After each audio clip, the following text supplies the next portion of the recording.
Kazakhstan, Russia, Uzbekistan എന്നീ രാജ്യങ്ങളിലെ മികച്ച ഗവൺമെന്റ് മെഡിക്കൽ യൂണിവേഴ്സിറ്റികളിലേക്ക് കുറഞ്ഞ ചിലവിൽ MBBS പഠനത്തിന് 24 സ്റ്റഡി അബ്രോഡ് സ്പോട്ട് അഡ്മിഷൻ സൗകര്യം ഒരുക്കുന്നു. സെപ്റ്റംബർ ഇൻടേക്കിലേക്കുള്ള കോഴ്സിലേക്ക് വിദേശ സർവകലാശാല പ്രതിനിധികൾ നേരിട്ടെത്തി അഡ്മിഷൻ നടത്തുന്നു. July 29 Hyatt Regency Thiruvananthapuram, July 31 Radisson Blu Ernakulam, August 2 Gokulam grand Kozhikode. വിശദ വിവരങ്ങൾക്ക് ബന്ധപ്പെടുക 9001900156 8000800120.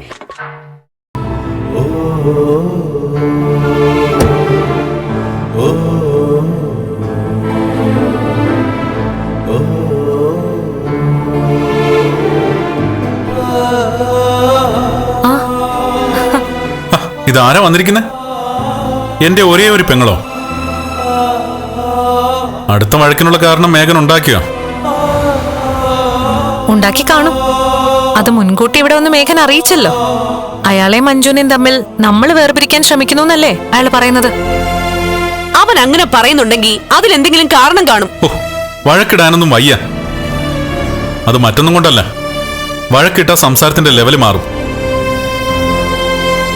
അമ്മയും കൂടപ്പിറപ്പുകളെയും വീട്ടിൽ നിന്ന് ഇറക്കി വിട്ടുന്ന ഒരു പേരുദോഷം സമ്പാദിക്കാൻ ഒരു താല്പര്യവുമില്ല.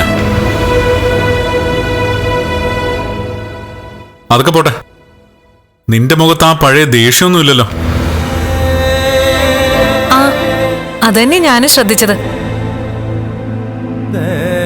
എന്താടി, വീടിനകത്ത് അമ്മായിമ്മ പോലെ തുടങ്ങിയോ? അതോ നിന്റെ ഭർത്താവിന്റെ സ്വഭാവം നീ തിരിച്ചറിഞ്ഞു തുടങ്ങിയോ? ആ, എന്റെ മേഘന്റെ സ്വഭാവത്തിന് ഒരു കുഴപ്പമില്ല. പിന്നെ ഇവൾക്ക് അടുക്കള പണിയൊന്നും വശമില്ലാത്തതുകൊണ്ട് ഏട്ടത്തിയുടെ ഭാഗത്തുനിന്ന് ഇടയ്ക്കിടയ്ക്ക് കുറച്ച് വഴക്കൊക്കെ കിട്ടുന്നുണ്ട്.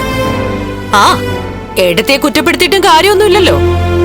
അവര് പ്രതീക്ഷിച്ചതുപോലെയൊന്നും ഇവൾക്ക് കൊടുത്തുവിടാൻ എനിക്കും പറ്റിയില്ലല്ലോ. മുറപ്പെണ്ണിനെ മുറച്ചെറുക്കൻ കല്യാണം കഴിക്കുന്നത് സ്വത്ത് മോഹിച്ചിട്ടാണോ?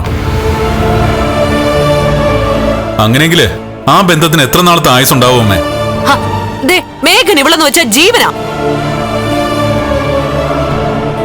അവൻ ഇവളെ മാത്രം ജീവനാണെങ്കിൽ കുഴപ്പമില്ല. മറ്റു പെൺകുട്ടികളെയും ജീവനായി കരുതിയ ഇവളുടെ ജീവിതം പിന്നെ പോക്കാം. അങ്ങനെ എന്തെങ്കിലും താളപ്പിഴ നിങ്ങളുടെ ജീവിതത്തിലുണ്ടോ? അങ്ങനെയൊന്നും ഉണ്ടായിട്ടില്ല. ഇനി നീ ഇവളുമായിട്ട് ഒന്നും ഉണ്ടാക്കാനും നോക്കണ്ട. ഞാനിതൊക്കെ പറയുന്നുണ്ടെങ്കിലും എനിക്കും ഇയാൾക്കും ഇവളുടെ ജീവിതം നന്നായി പോകണമെന്ന് തന്നെയാണ് ആഗ്രഹം. പക്ഷേ അവന്റെ ഇപ്പോഴത്തെ സ്വഭാവം അനുസരിച്ച് അവൻ ഒരു മാറ്റവും ഇല്ലെന്ന് വേണം കരുതാൻ. പിന്നെ ബാക്കിയൊക്കെ നിന്റെ ഭാഗ്യം പോലിരിക്കും. വഴിതെറ്റിപ്പോകുന്ന ഭർത്താവിനെ നേർവഴിക്ക് കൊണ്ടുവരാൻ മനസ്സിനകത്ത് നന്മയും സ്നേഹമുള്ളൊരു പെൺകുട്ടിക്ക് സാധിക്കുമെന്നാ എന്റെ വിശ്വാസം. അങ്ങനെ നീ അവനെ നേർവഴിക്ക് കൊണ്ടുവന്നിട്ട് നിങ്ങൾ നല്ലൊരു ദാമ്പത്യം നയിച്ചാൽ നീ പ്രതീക്ഷിക്കുന്നതൊക്കെ നിനക്ക് കിട്ടിയിരിക്കും. അല്ലാതെ നിനക്ക് തരുന്ന സ്വത്തും പണവും ദൂരത്തടിച്ച് കളയാൻ ഞാൻ ഒരിക്കലും അനുവദിക്കില്ല. അതിനുവേണ്ടി ഒന്നും വാരിക്കോരി തരാനും പോകുന്നില്ല.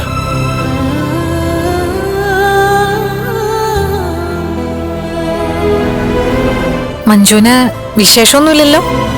ഓ, അപ്പൊ അതാണ് ഇവളുടെ പേടി. ഇവളുടെ അനിയത്തിക്ക് വിശേഷം ഉണ്ടായി. ഇനിയിപ്പൊ അടുത്ത അനിയത്തിയായ നിനക്ക് കൂടി വിശേഷം ഉണ്ടെങ്കിൽ അതിവക്ക് സഹിക്കാൻ പറ്റില്ലല്ലോ. കാരണം ഈ ജന്മത്ത് ഇവളോട് ആരും വിശേഷം ഉണ്ടോ എന്ന് ചോദിക്കാൻ പോകുന്നില്ല.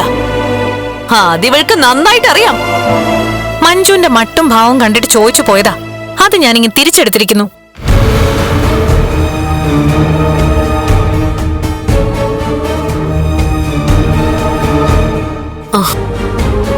മോളെ, ദേ കണ്ണം പറഞ്ഞത് നീ കേട്ടല്ലോ. നീയും മേഘനും നന്നായിട്ടാ പോകുന്നതെങ്കിൽ അവൻ കൈ അയച്ച് സഹായിക്കാമെന്നാ പറഞ്ഞേ. അതിന് നന്നായി പോയാലല്ലേ. പോകാതിരിക്കാൻ എന്താ മോളെ? ദേ, ആരെങ്കിലും എന്തെങ്കിലും പറയുന്നത് കേട്ടിട്ട് വെറുതെ നീ അവനോട് വഴക്കിടരുത് മോളെ. അവൻ നിന്നെ മനസ്സിലാക്കി ജീവിക്കുന്ന ഒരു പയ്യനാ.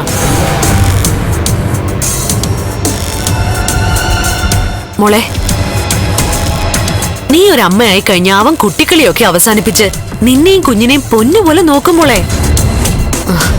നീ ആഗ്രഹിച്ച പോലെ കണ്ണൻ നിനക്കെല്ലാം തരികയും ചെയ്യും. അതോടെ ഏട്ടത്തിയുടെ പഴിപറച്ചിലൊക്കെ അവസാനിക്കും.